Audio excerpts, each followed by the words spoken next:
Hi everybody, this is the Baseball Hut, the amazing, spectacular, terrific, the great one, the People's Champion. Your host, the Hut. Welcome back to the Baseball Hut. Hope you like this video. Hit that subscribe button. We're going to talk about in this video, according to Mesmerize, the Mets minor league players of the month for May 2025. And this is what they think, and they put this together and talk about different players on this video. With the month of May complete, let's take a look around the Mets minor league system and see who was the most impressive over the last 31 days. The first time this year, that includes the Florida Complex League, which kicked off play towards the beginning of May. AAA. Ronnie Mauricio. Well, it's funny you should mention Ronnie Mauricio. He just got called up to the majors because of the injury to Mark Vientos. He hit .517 in 8 games for the AAA Syracuse Mets with 3 home runs, a double, 7 RBIs, 4 walks, a .559 on-base percentage, an .862 slugging percentage, and a .1421 OPS. So I guess he's right. Well, he's more than ready. It is fair to include a player who played in just 8 games here. Question mark. Probably not. But that's how worldly Ronnie Mauricio was. We'll skip a lot of this stuff. Donovan Walton and Joey Meneses led the team in total base with 38. And Mauricio had 45% of that total in over 60 fewer plate appearances. Mauricio will play in the big leagues probably tonight, probably on Thursday, especially with the injury to Mark Vientos. He's going to be playing quite a bit, DH a little bit, playing at second a little bit, playing at third a little bit. I would be surprised if he doesn't play against Clayton Kershaw on Tuesday, because I can't see Brett Baty playing against that tough lefty, that legendary lefty. Pitcher of the month, Blades Hidwell. Pitched 4 games with 4 starts, 22 thirds innings, 11 hits, 7 runs, 6 earned. An ERA 2.68, 24 strikeouts over those 22 thirds innings, and a 0.97 whip.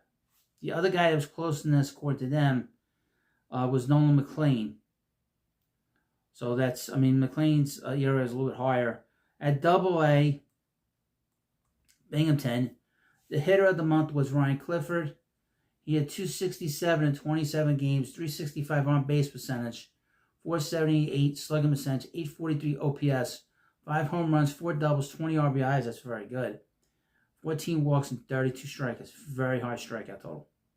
It was a typical Ryan Clifford month. The team in home runs and OPS walked a ton, struck out too much.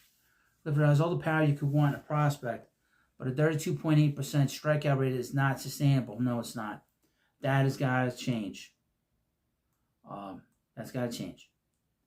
Pitcher of the month in Binghamton, Jonah Tom. Pitched 5 games and started in those games. 26 and 2 thirds innings, 11 hits, 4 runs, 42 strikeouts, 13 walks. That's a little high. 1.35 ERA and a 0.9 WHIP. That was always going to be Jonah Tom. This is the same month that he threw 6 and 2 thirds of 7-inning perfect game. Tom has the second best strikeout rate among all minor league pitchers with at least 40 innings, behind Trey Yesvich and ahead of Chase Burns, Mr. Burns. Tom picked number 209th overall in 2022. Doesn't have the draft pedigree of his company on the leaderboards, but he's pitched his way into conversation with them. Pitching can come from anywhere. It's almost unfair to Zach Thornton with a 2 ERA and Jack Winninger with 2.25 ERA, who both would have likely been the player of the month if up against normal competition. Yeah, I mean, he's getting to a point where you might see him in the big leagues this year. I doubt it, but you never know. Now, this is the best team. This is the Brooklyn Cyclones. This is the Mets' best team in the minor leagues. And whoever gets the number 1 nod in this play of the month, he really did a job.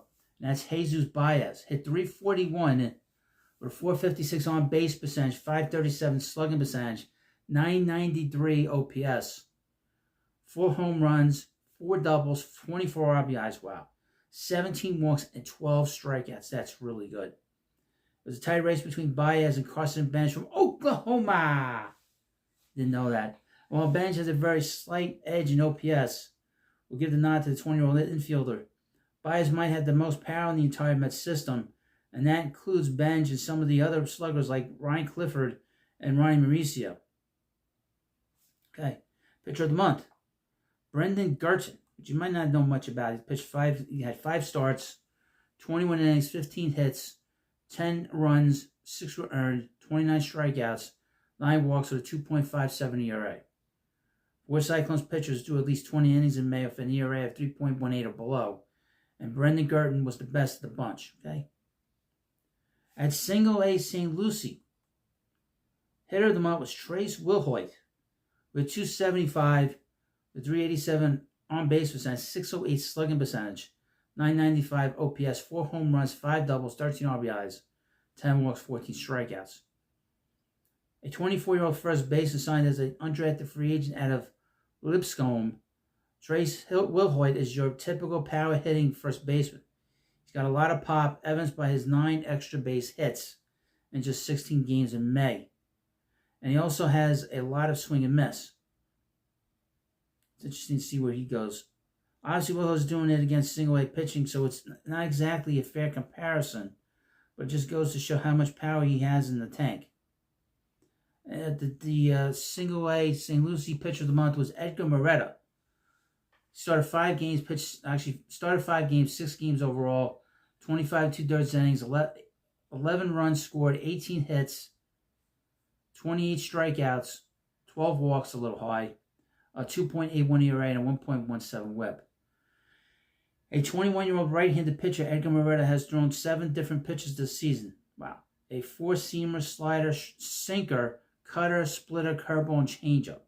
Splitter has been his best pitch, although in limited use, racking up a ridiculous 72.7 whiff rate, but his slider has gotten good results as well and much more consistent use. Red was featured in an article on The Athletic this offseason about potential Mets breakout prospects. The article highlighted his control and noted that he's added some significant velocity. Seeing his heater go from around 91 miles per hour last year to the mid-90s during the offseason. He got off to a rocky start in April, but May looked more like the pitcher who was listed as a potential breakout candidate. Now the Florida Complex League, the FCL Mets. The top hitter of the month was Julio Zayas. 15 games, he had 313 with 411 on base percentage, 458 slugging percentage, 869 OPS, 1 home run, 4 doubles, 6 RBIs, 7 walks, 6 strikeouts.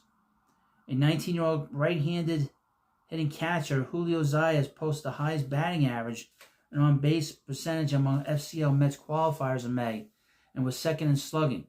He's top 20 in RSC plus and OPS among all qualified players in the Florida Complex League. Okay. The pitcher of the month in the FCL was Jose Chirinos. Pitched 4 games, 3 to start, 15 to third innings, 11 hits, 5 runs, 4 earned, 22 strikeouts, 6 walks, a 2.35 ERA, and 1.1 WHIP. Like Zayas, Chirinos is repeating the Florida Complex League after appearing in 12 games there last year and posting up a 6.14 ERA in 36 2/3 innings. He made the single A briefly, getting up 1 run and 1 inning of work in his lone appearance. However, that 6.14 ERA was accompanied by a 9.6 FIP, maybe an indication that greener pastures were ahead of Chirinos. The 20-year-old right-handed pitcher is likely a long-term reliever, but as with all minor league pitchers, he'll keep getting shots to stick as a starter as long as he proves he can handle it. So we'll say, yeah, I mean, you never know with these guys, especially that low in the minor leagues. And I would think that the next month we'll be talking a lot about Dominican Summer League Player of the Month, because the Dominican Summer League has begun.